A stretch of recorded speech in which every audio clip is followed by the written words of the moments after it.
ยินดีต้อนรับเข้าสู่วิดีโอสอนการออกแบบโดยใส่โปรแกรมPhotoshop ซึ่งจะไล่แชร์วิธีและความรู้เกี่ยวกับการออกแบบเนาะซึ่งจะอ่านหนังสือBaby Design ซึ่งเป็นการออกแบบในรูปแบบง่ายๆเนาะซึ่งว่าไอเดียนี้ก็ไหลมาจากประสบการณ์การเรียนเกี่ยวกับการออกแบบเนาะของข้าพเจ้าเองเนาะซึ่งว่าถ้าเฮาให้มันยากไปเฮาจะบ่สามารถเฮ็ดได้และเฮาจะบ่สามารถถ่ายทอดสิ่งที่เฮาคิดออกมาในรูปแบบของสีสันให้คนอื่นได้รู้สึกคือสิ่งที่เฮารู้สึกหรือว่าคือความคิดที่เฮาอยากให้เขารู้สึกนะดังนั้นวิดีโอนี้จึงได้สร้างขึ้นมาเนาะและจะอะไร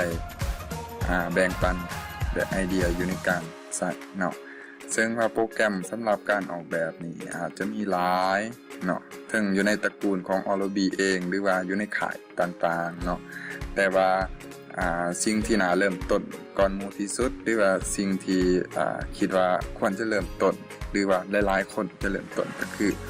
โปรแกรม Photoshop เนาะซึ่ง Photoshop นี่เฮาจะได้ยินกันส่วนใหญ่ก็คือการใส่โปรแกรมนี้อยู่ในการแต่งภาพในการรีทัชภาพให้มันออกมาอลังการหรือว่าแนวใดแนวหนึ่งนะแต่ว่าอยู่ในสายงานอีกสายงานหนึ่งก็คือการนำใส่โปรแกรมนี้อยู่ในการออกแบบกราฟิกต่างๆออกแบบสื่อโฆษณาออกแบบภาพมัลติมีเดียอย่างต่างๆเนาะซึ่งในวิดีโอสุดนี้เนาะจะได้สอน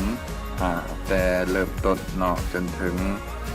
สามารถใช้งานได้สามารถออกแบบได้และเอาไปใช้งานได้เนาะถ้าว่าสนใจก็สามารถติดตาม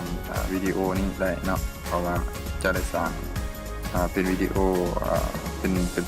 ตอนออกมาหลายๆตอนเนาะสำหรับตอนนี้สำหรับสุดนี้ก็อาจจะจบตรงเท่านี้เนาะ